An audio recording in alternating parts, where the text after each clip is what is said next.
Halo, assalamualaikum warahmatullahi wabarakatuh. Kembali lagi bersama Robin Saputra pada perkuliahan secara daring mata kuliah Internet of Things untuk program studi D3 Administrasi Pajak Kampus Batang, Universitas Diponegoro.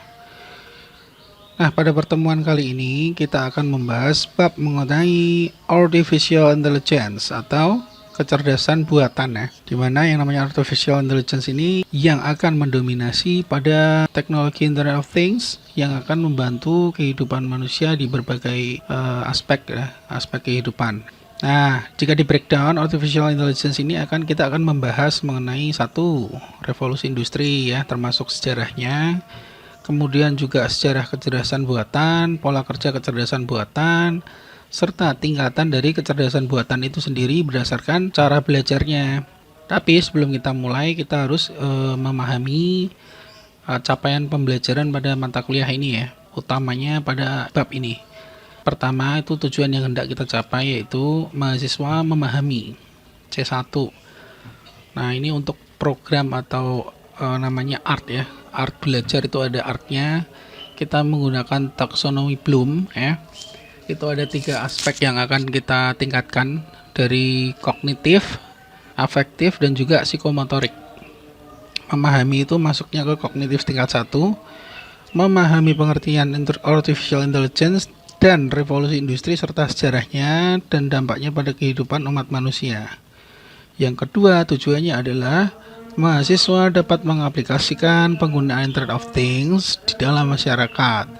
Itu kognitif tingkat 3. Yang ketiga, mengoperasikan perangkat Internet of Things baik secara sosial dan saintek. Ini masuknya ke psikomotorik tingkat 3. Yang keempat, menyadari ya, menyadari itu afektif tingkat 3. Internet of Things sebagai solusi dalam berbagai bidang keilmuan sesuai peraturan perundangan yang berlaku.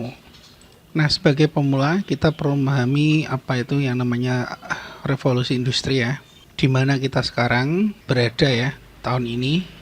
Apa yang dimaksud revolusi industri adalah perubahan besar-besaran ya di berbagai macam sektor kehidupan, pertanian, transportasi, komunikasi, apalagi perkebunan, industri yang mempengaruhi seluruh dunia yang akhirnya berdampak pada kondisi atau perkembangan sosial, budaya, dan ekonomi masyarakat dunia ya.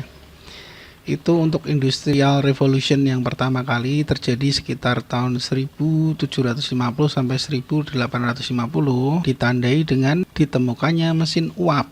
Dari mesin uap itu akhirnya diciptakan berbagai mesin untuk misalnya menarik komoditas yang awalnya menggunakan binatang, sapi, kerbau, kuda, itu sudah menggunakan mungkin kereta api ya. Mesinisasi pertama kali diciptakan pada revolusi industri yang pertama ini, di mana hal ini mengakibatkan jumlah pendapatan penduduk dunia waktu itu meningkat sampai 6 kali pendapatan. Apa itu? Kemarin dipelajari di pengantar ekonomi ya, output atau income agregat. Nah, itu meningkat sampai 6 kali dan disebut oleh ahli atau pakar di zaman modern sekarang ya sebagai peningkatan output agregat yang belum pernah terjadi di sejarah manusia.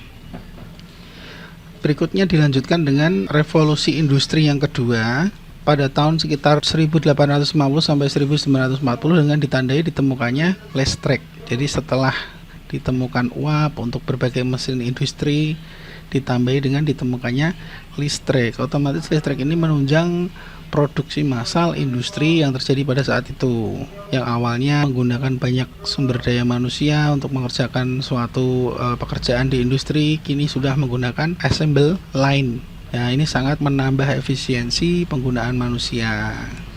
Dilanjutkan dengan revolusi industri yang ketiga. Ini kita sempat mengalami ya, terjadi antara tahun 1969 hingga 2010-2015an. Apa saja yang ditemukan pada revolusi industri yang ketiga ini? Salah satunya yang paling besar adalah penemuan komputer ya, termasuk operating sistemnya, juga termasuk telepon seluler. Awal 90-an itu juga termasuk ditemukannya internet ya, sehingga dapat menghubungkan antara komputer satu dengan komputer yang lain melalui jaringan. Nah, apakah komputer yang pertama kali ditemukan dulu itu seperti komputer sekarang yang kita kenal? Enggak. Zaman itu komputer pertama ditemukan tuh bentuknya seperti lemari besar sekali. Nah, ini wujudnya seperti ini. Walaupun hanya bisa melaksanakan tugas-tugas atau program yang sederhana, tapi dia wujudnya sangat besar dan sangat berat sehingga tidak ini ya ergonomis ya. Kemudian komputer itu dikembangkan dari masa ke masa sehingga menjadi komputer yang seperti sekarang kita kenal ini. Bahkan dalam pengembangannya dia bisa menjadi komputer jinjing atau laptop itu ya, yang bisa dibawa ke mana-mana. Next, revolusi industri yang keempat itu berlangsung sekitar tahun 2015 sampai sekarang ini, dan kita saat ini masih pada tahap awal dari revolusi industri keempat ini atau rintisan ya. Itu ditandai dengan banyaknya otomatisasi otonom, mesin-mesin yang otonom, terus kemudian ditemukannya 3D printing, penggunaan sensor dan aktuator pada berbagai macam mesin, juga peralatan-peralatan elektronik di rumah yang sudah menggunakan program-program yang berkaitan dengan internet. Di revolusi industri ini juga berkaitan dengan kinerja sistem mesin dan juga pelibatan dari artificial intelligence atau kecerdasan buatan tadi. Nah, kita sekarang masuk pada topik artificial intelligence atau kecerdasan emosi. Kecerdasan buatan ya. Kecerdasan buatan adalah kunci utama dari IoT sekaligus kunci utama menuju pembangunan revolusi industri 4.0. Kecerdasan buatan adalah suatu kecerdasan yang ditambahkan kepada sebuah sistem untuk menciptakan teknologi yang mampu berpikir seperti manusia atau melebihi manusia dengan tujuan memperingan dan menambah efektivitas pekerjaan manusia. Ya, merupakan teknologi buatan yang bisa menyimpan informasi, menganalisa, belajar, merespon, mengambil tindakan yang nantinya akan dapat juga mengembangkan diri atau adaptasi, di mana seluruhnya dilakukan dalam sebuah sistem yang dibentuk dengan tujuan memudahkan pekerjaan manusia, juga merupakan pertumbuhan berkelanjutan dari teknologi revolusi industri 4.0. Nah, untuk melihat ini, artificial intelligence kita perlu melihat sejarahnya. Pertama kali artificial intelligence itu muncul dari sebuah mitos ya, di zaman Mesir kuno. Itu sudah ada pemikiran-pemikiran mengenai ingin membuat otak yang dibikin oleh manusia. Nah, selama ini kita tahunya kan otak itu yang bikin kan Tuhan kan. Nah, tapi di Mesir kuno waktu itu sudah berpikiran mengenai cara membuat otak yang dibuat oleh manusia.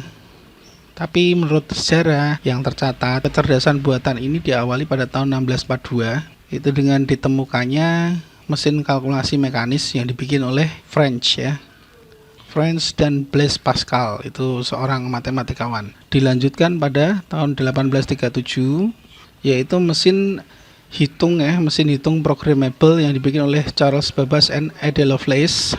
Itu wujudnya seperti ini, mesin hitung mekanisnya dari Babbage tadi, namun tidak diteruskan karena tidak memberi dampak yang signifikan kepada kehidupan manusia dan biaya perawatannya yang terlalu tinggi. Akhirnya pemerintah Inggris waktu itu menghentikan support pengembangan alat ini. Namun alat ini sampai sekarang tuh masih disimpan di museumnya negara Inggris sana.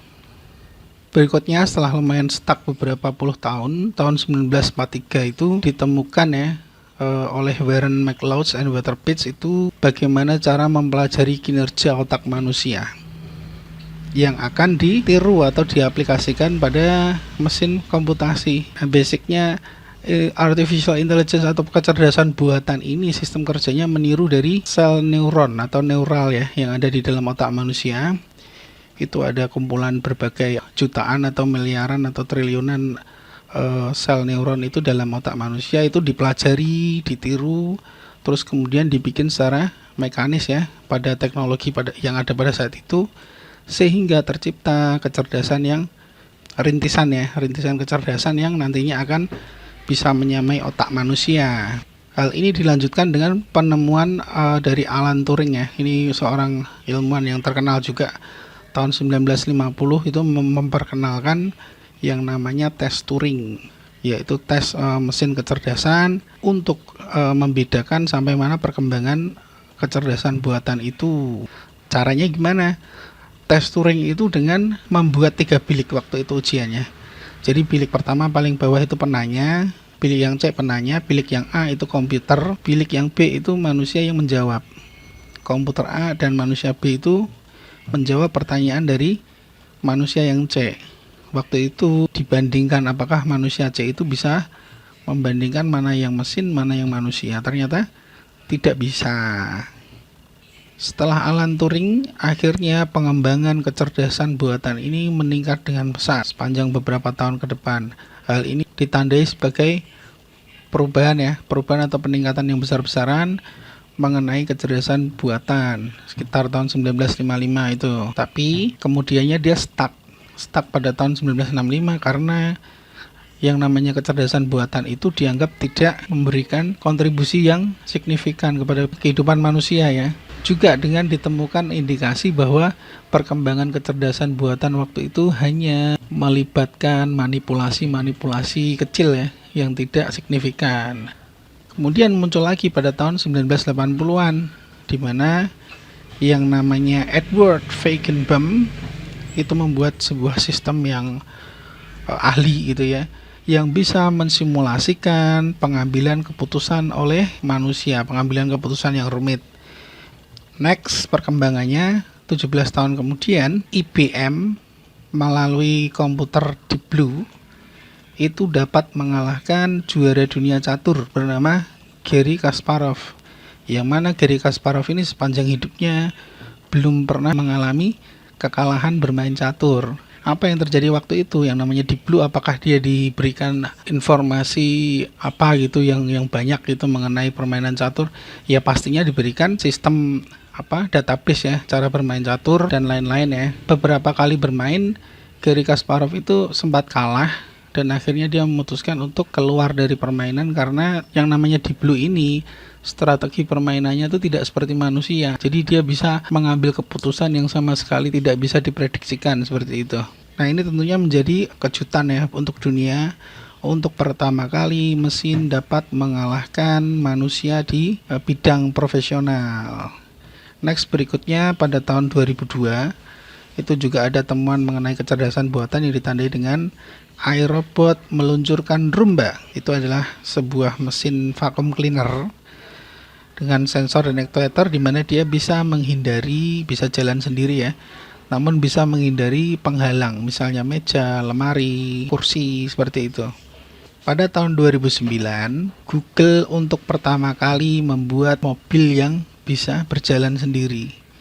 Tidak hanya berjalan sendiri tapi juga bisa mengendara sendiri. Jadi dia bisa melihat kondisi di depan ada mobil berapa, belokan ada di mana, lampu hijau atau lampu merah, itu bisa mengendalikan sendiri tanpa sopir ya.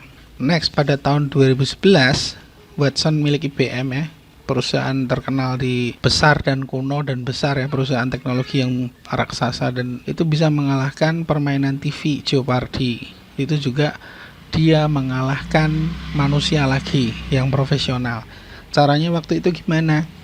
Jadi yang namanya Watson itu dikasih database atau tracker juga untuk membaca internet. Dia diberikan 200 juta file mengenai ensiklopedia dan dia bisa mengimplementasikan itu untuk mengalahkan para peserta Jeopardy itu tadi.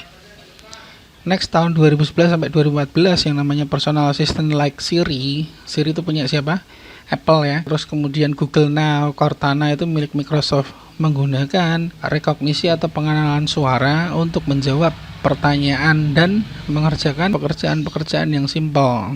Contohnya, oke Google, what time is it gitu. Nanti dia akan mengubah kata-kata what time is it itu menjadi teks ya. Setelah itu dia akan menjawabnya berupa teks. Nah, jawaban dia berupa teks itu akan diubah menjadi jawaban suara, misalnya suara cewek gitu. It's 10 o'clock misalnya. Sama pun juga pada Siri dan Cortana itu.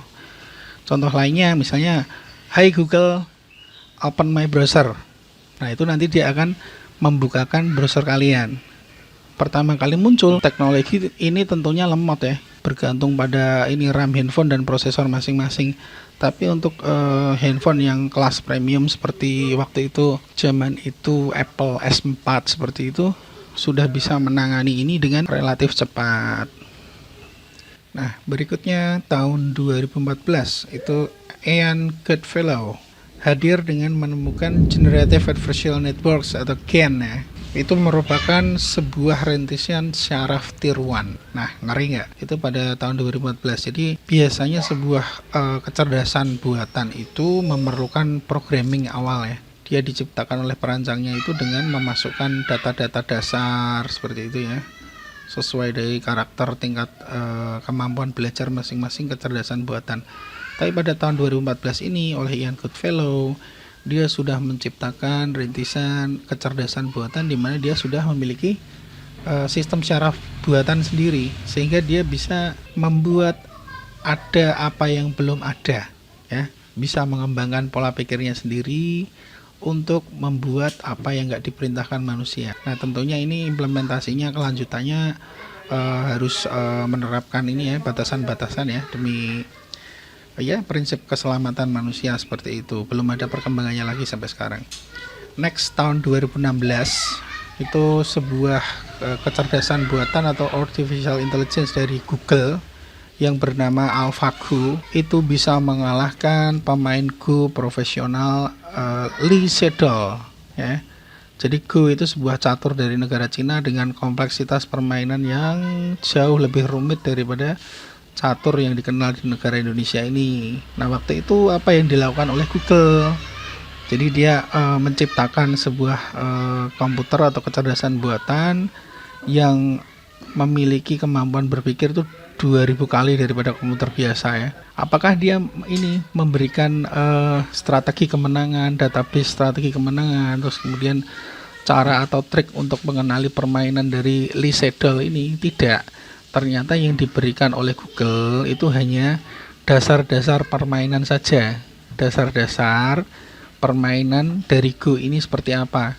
Kalah tuh seperti ini, menang tuh seperti ini, kalau maju tuh seperti ini, kalau mereaksi, merespon seperti ini. Hanya seperti itu. Kemudian kecerdasan buatan AlphaGo ini sebelum melakukan pertandingan dia akan berlatih secara mandiri. Jadi itu robot atau kecerdasan buatan, dia melawan dirinya sendiri secara berulang-ulang ya, mencapai ribuan hingga jutaan kali. Dari situ dia belajar, oh ternyata kalau begini tuh gampang kalah dengan begini. Tambah pintar satu tahap, diulang lagi. Oh ternyata caranya menang lebih cepat tuh seperti ini. Oh caranya merespon langkah ini tuh begini.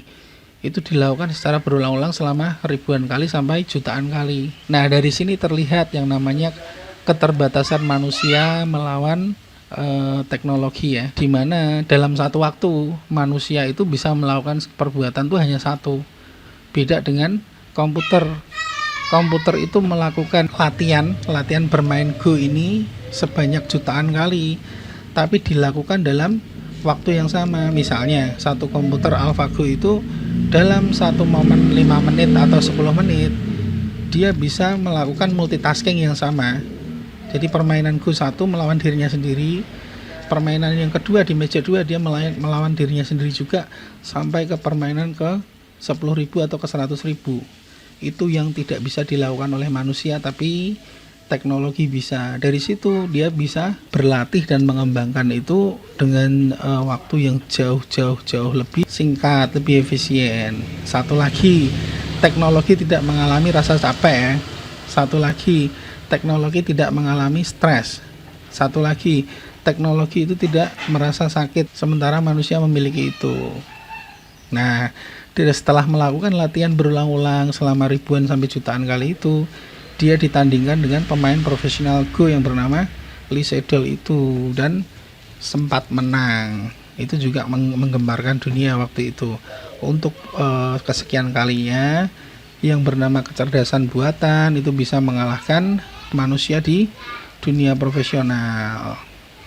Dan yang terakhir ya, perkembangan masa kini 2018 itu di dunia pendidikan sudah banyak sekali, hampir semuanya memberikan course atau memasukkan artificial intelligence ini dalam Internet of Things ya pada kurikulum mereka. Nah, Universitas Diponegoro juga melakukan itu utamanya pada kurikulum pembelajaran 2020 ya, dengan fungsi tambahan yaitu merespon pembelajaran daring akibat pandemi COVID-19 ya.